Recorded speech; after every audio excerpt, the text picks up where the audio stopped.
Hey, what is up? My name is Rubidium. We're back with another rigging the C200 with the shape accessories. This is part 2. Today we're going to take the basic camera cage and handle and turn it into a shoulder mounted rig. The good thing and the bad thing about modular camera accessories is that there are infinite ways to put them together, which can be great if you're trying to fit a certain need.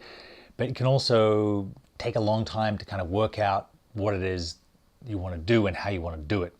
So for this episode, I'm going to put the camera on a shoulder mount with 15mm rails, both front and back, and then add accessories from there. So the first thing I want to do is take off the handle because I'm going to invert it, and then before I attach it to the tri-plate.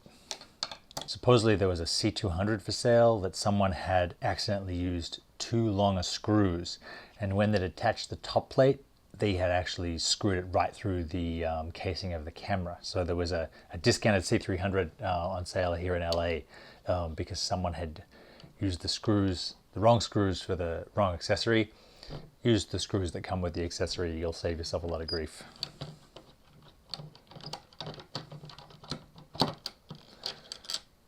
This might be a time to mention that there is another type of handle attachment style that's become popular called the Nato Rail, which comes from guns, and it's sort of a little pinching system that clips onto a rail at the front of the camera, so you can take the plate off and on more securely. I think it's great for smaller cameras or for something that you're just doing yourself. It means that you could potentially have something loose, pick up the camera and have the handle come off halfway through carrying it, which makes me really nervous. I would rather use Allen keyed screws or hex bolts, knowing that the handle is tight and fixed and can't move, and just take the extra time to move it when I do need it, rather than having it fail in a bad way. Ooh. So this is the next piece of the puzzle, which is a shoulder mount that fits into a tripod mount. Those of you who've been watching my videos for a while know that I had a version of this a little while ago. The issue was that it sat up very high on the shoulder, and so it was very toppy, and it tended to tip. Shape solved this by, rather than having one set of rails that go all the way through, having rails at the front, rails at the back, and then the shoulder pad in the middle, so that you can get the center of gravity of the camera lower, have a more stable rig. So a camera still protected by the camera cage, so we're going to screw the first part into the camera cage.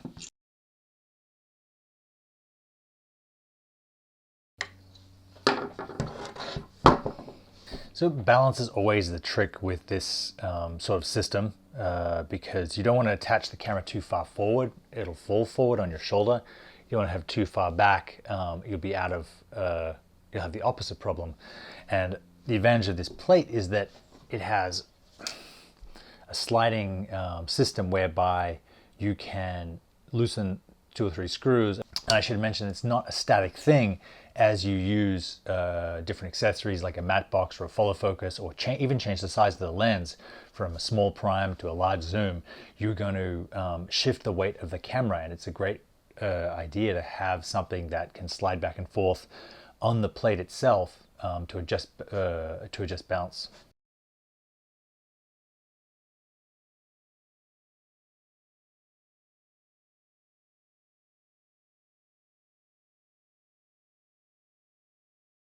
So the next piece, now that we've got the monitor attached, the next piece of the puzzle is going to be the shoulder mount and the hand grips.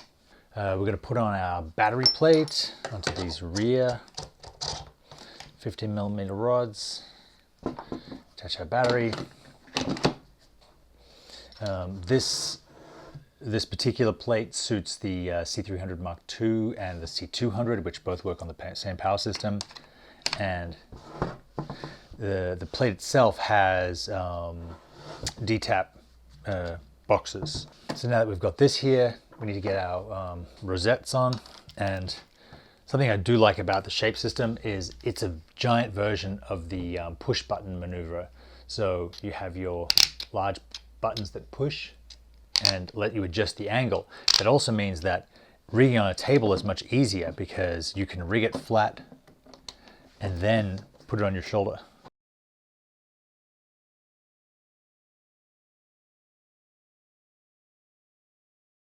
Final piece of the puzzle is the padding, so that you don't have to put your shoulder on the screws, and it just attaches with Velcro up underneath.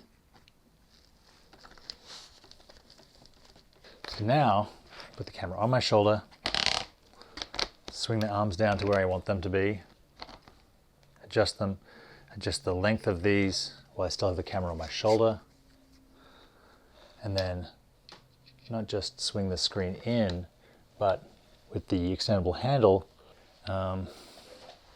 either side, the camera and the weight of the body, I haven't added the lens yet, but it's on my shoulder, it sits there comfortably. I can hold it with one finger. There's none of this top rocking effect. The monitor isn't too close to my face. I've still got my rails to put on to add any other accessories I need. So the other huge advantage of this system over the previous one is that the shoulder mount locks to a tripod plate. It's a pretty long tripod plate. I believe it's originally a Sony sort of system, but you reach over, you grab it, you find the area at the start, and then it slides forward, and the whole unit is now locked on a tripod. I don't have to put the camera down on the ground. If I have shots that are tripod based, I can take the arms off, shoot a few of these, the camera's still all connected, and I can work from a stable basis. And then when I'm ready to get a shoulder shot again, I simply release the quick release, pull it out, slide the camera back. Camera goes back on my shoulder, and I can keep shooting. And my second pivot point up here that I've kept once I inverted the handle, so that the focus puller can have his own monitor, or a director can have a second monitor, or you can add a second recorder off the quick release system. The push button extensions, push button rotations on the handles are great. It also has this little second crank that lets you both twist and extend the handles for length. It is on the pricier side. It's not as cheap as some other kind of Franken rigs that I've used before, but the advantage is that it all fits together, it works together, it all has a unanimous design, and pretty much any other camera guy should be able to work with this, know how it works, adjust it pretty easily or quickly if you have multiple operators. And again, the idea that it's just so balanced on your shoulder, that the monitor is right where you need it. Same as before, you do need to wear headphones when you operate the C200 on this rig, because the exhaust port of the fan is like right where your ear is. It's a pretty sweet system. If you've got $7, $8, $9, $10,000 worth of camera gear riding on your shoulder, to say nothing of the lens or the value of the footage you're shooting, it makes sense to have it in such a configuration that protects it. That's the Shape C200 system. Next time we're going to look at the follow focus and the matte box.